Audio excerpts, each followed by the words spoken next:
بسم اللہ الرحمن الرحیم۔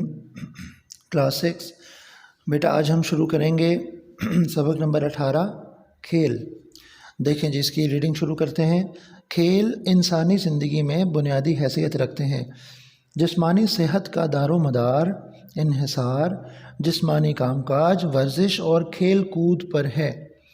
آج ہم دیکھتے ہیں کہ 30-35 برس کا نوجوان ہوتا ہے کہ جناب وہ بالکل بوڑھو جیسا ہو جاتا ہے، اس کے جو عزائم ہیں وہ جوان نہیں رہتے، جبکہ پرانے زمانے کے جو 50s کے جن کی پیدائش ہے وہ بالکل تندرست و توانا ہے، 90-100 سال ان کی عمریں ہیں۔ تو اس کی سب سے بڑی وجہ ان کا لائف سٹائل تھا۔ ہمارا لائف سٹائل اتنا جو ہے ان نیچرل ہے، فیبریکیٹڈ سا ہے کہ اس میں بالکل بھی ہیلتھ نہیں ہے۔ ہماری جو روٹین ہے، ہمارے بڑوں کی جو روٹین ہے بالکل خراب ہو چکی ہے، اور جب ہم اپنے آپ کو موازنہ کرتے ہیں جو دیہاتوں میں رہتے ہیں ان لوگوں سے، تو ہم کہتے ہیں کہ یہ لوگ کیا کرتے ہیں، یہ کیا کھاتے ہیں۔ ہو سکتا ہے کہ ہم خوراک میں ان کے قریب ترین ہوں، لیکن ان لوگوں کی جو روٹین ہے وہ بہت اچھی ہے، اور سب سے بڑی جو ان کی ہیلتھ کی وجہ ہے وہ ان کی روٹین ہے کہ صبح اٹھنا اور سارا دن اپنے آپ کو مصروف رکھنا، اور رات کے وقت انہوں نے بالکل وہ 9 بجے تو اٹھا ہی کوئی نہیں نہ ہوتا، وہ شام کے مغرب کے وقت کام کاج ختم کرتے ہیں، کھانا کھاتے ہیں اور سونے کی تیاری کرتے ہیں، اور ہم 9 بجے ہمارے گھر میں کھانے پک رہے ہوتے ہیں یا کھانا کھا چکے ہوتے ہیں، تو رات کے وقت سیکنڈ شفٹ لگتی ہے جناب شوار میں لے آؤ ہیں جی۔ تو پھر مجھے آپ یہ بتائیے کہ صحت کہاں ہوگی۔ دیکھیں جی، انسانی جسم کی نشو و نما میں کھیل کی اہمیت سے انکار ممکن نہیں۔ کھیل کود کی بدولت انسانی وجود مضبوط اور چاق چوبند رہتا ہے۔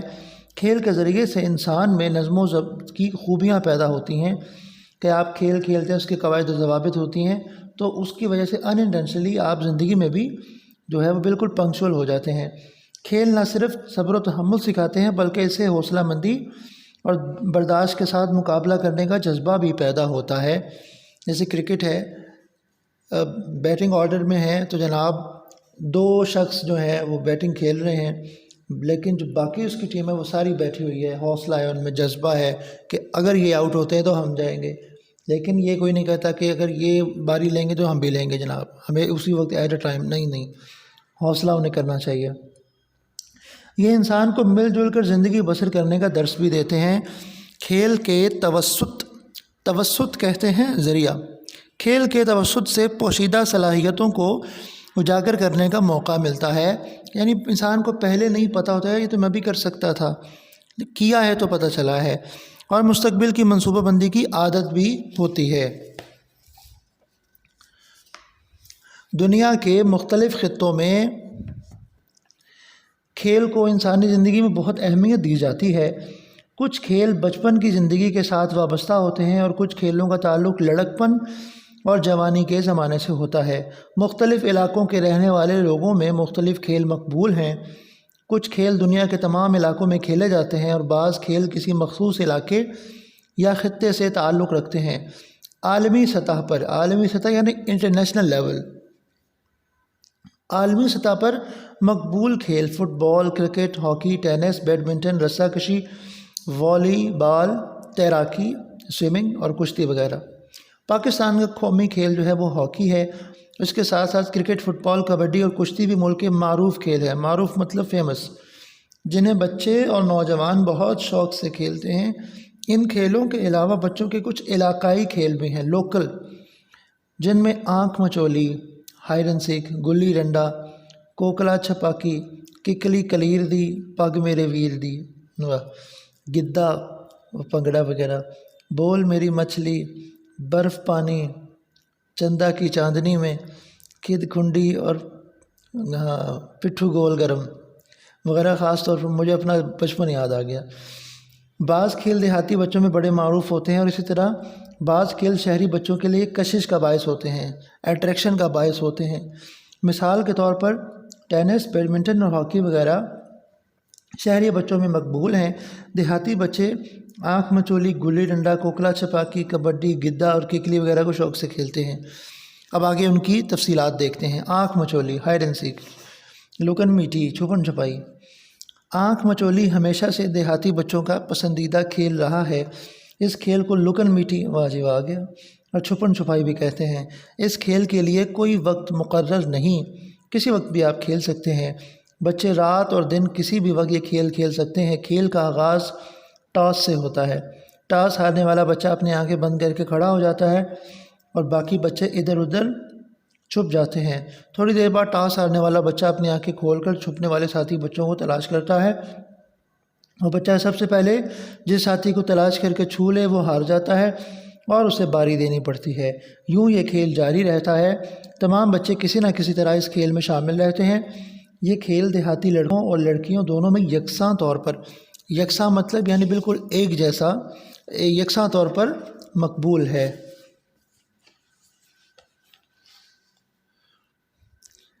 گلی ڈنڈا۔ گلی ڈنڈا دیہاتی لڑکوں کا مرغوب مطلب پسندیدہ کھیل ہے۔ اسے کم سے کم 2 لڑکے کھیل سکتے ہیں۔ اصولی طور پر یہ کھیل 2 ٹیموں کے مابین مطلب بٹوین، درمیان۔ ہر ٹیم میں عام طور پر 7 کھلاڑی ہوتے ہیں۔ زمین میں ایک چھوٹی سی نالی بنائی جاتی ہے جس پر گلی کو رکھ کر ڈنڈے کی مدد سے اچھالا جاتا ہے۔ نالی کو پنجابی میں کھتی کہتے ہیں۔ کھتی کے سامنے مخالف ٹیم کے کھلاڑی کھڑے ہوتے ہیں۔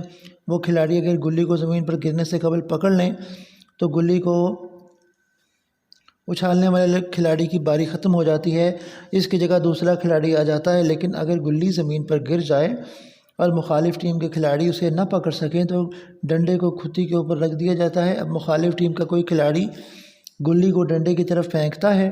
اگر گلی ڈنڈے سے ٹکرا جائے تو کھیلنے والا کھلاڑی آؤٹ ہو جاتا ہے۔ گلی اگر ڈنڈے سے نہ ٹکرائے تو ٹیم کا کوئی کھلاڑی گلی کی نوک پر ڈنڈا مار کر اسے ہوا میں اچھالتا ہے، پھر اسے ہوا میں ہی ڈنڈے کی تیز ضرب سے دور پھینک دیا جاتا ہے۔ اس کا مقصد گلی کو کھتی سے زیادہ دور پھینکنا ہوتا ہے۔ ہوا میں اچھال کر گلی کو ضرب لگانے کے 3 مواقع ہوتے ہیں، 3 باریاں۔ اگر تینوں مرتبہ ہوا میں اچھالی گئی گلی کو ڈنڈے کی ضرب نہ لگ سکے تو اس کی بقیہ باری ختم ہو جاتی ہے۔ مخالف ٹیم کا کوئی کھلاڑی اگر فضا میں اڑتی ہوئی گلی کو زمین پر گرنے سے پہلے پکڑ لے، قید کر لے تو اس کھلاڑی کی باری ختم ہو جاتی ہے، جس طرح کرکٹ میں ہوتا ہے۔ وگرنہ حسب معمول ڈنڈا جو ہے وہ کھتی پر رکھ دیا جاتا ہے اور مخالف ٹیم کا کوئی کھلاڑی گلی کو ڈنڈے کی کوئی طرف پھینکتا ہے۔ اگر گلی ڈنڈے سے ٹکرا جائے تو اس کی باری ختم ہو جاتی ہے۔ بصورت دیگر ادر سائڈ پہلی ٹیم یہ عمل دہراتی ہے اور یہ سلسلہ جاری رہتا ہے۔ آگے دیکھیے جی، ککلی۔ جس طرح گلی ڈنڈا صرف لڑکوں کا کھیل ہے، اس طرح ککلی صرف بچیاں کھیلتی ہیں۔ یہ کھیل پنجاب کے دیہاتوں میں بے حد مقبول ہے۔ چھوٹی چھوٹی بچیاں ایک دوسرے کے ہاتھوں میں ہاتھ ڈال کر پاؤں سے پاؤں ملا کر ایک دائرے میں گھومتی ہیں، ساتھ ہی ساتھ یہ بول بھی الاپتی جاتی ہیں۔ الاپنا مطلب اونچی آواز میں سر سے گانا۔ ککلی کلیر دی پگ میرے ویر دی۔ ہم بچپن میں یہ ہماری جو دوستیں ہوا کرتی تھیں یا ہماری ایج فیلوز لڑکیاں تھیں، اس طرح کے کھیل بہت کھیلتی تھیں۔ ان رسیلے اور شیریں بولوں، شیریں مطلب میٹھے بولوں سے بہن بھائی کی لازوال محبت اور مقدس رشتے کی عکاسی مطلب ریپریزنٹیشن، ترجمانی۔ یہ بول اس بات کا ثبوت ہیں کہ بہنوں کو اپنے بھائیوں سے بہت زیادہ محبت اور لگاؤ ہوتا ہے۔ یہ کھیل جہاں ایک طرف بچوں اور بچیوں کی جسمانی صحت اور تندرستی کے ضامن ہیں، وہیں پنجاب کی ثقافتی زندگی کی ترجمانی بھی کرتے ہیں کہ پنجاب کی جو کلچرل نارمز ہیں وہ کیا ہیں۔ صدیوں سے کھیلے جانے والے یہ مقبول اور دلچسپ کھیل آج بھی ہماری دیہاتی زندگی میں اپنا مقام رکھتے ہیں۔ یہ اور ان جیسے دوسرے کئی کھیل ہماری تہذیبی اور ثقافتی زندگی کے مختلف رنگوں سے مزین ہیں۔ مزین مطلب سجے ہوئے ہیں۔ ان کھیلوں کے ساتھ جہاں ہمارے بچوں کی معصومیت جھلکتی ہے، وہیں یہ اپنے علاقے کی ثقافت کا اظہار بھی کرتے ہیں۔ جی تو بیٹا یہ تھا آج کا سبق۔ آج آپ اس کی ریڈنگ دیکھیے تو انشاءاللہ کل اس کا جو ہے بک ورک وہ دیکھیں گے۔ اوکے بیٹا، اللہ حافظ۔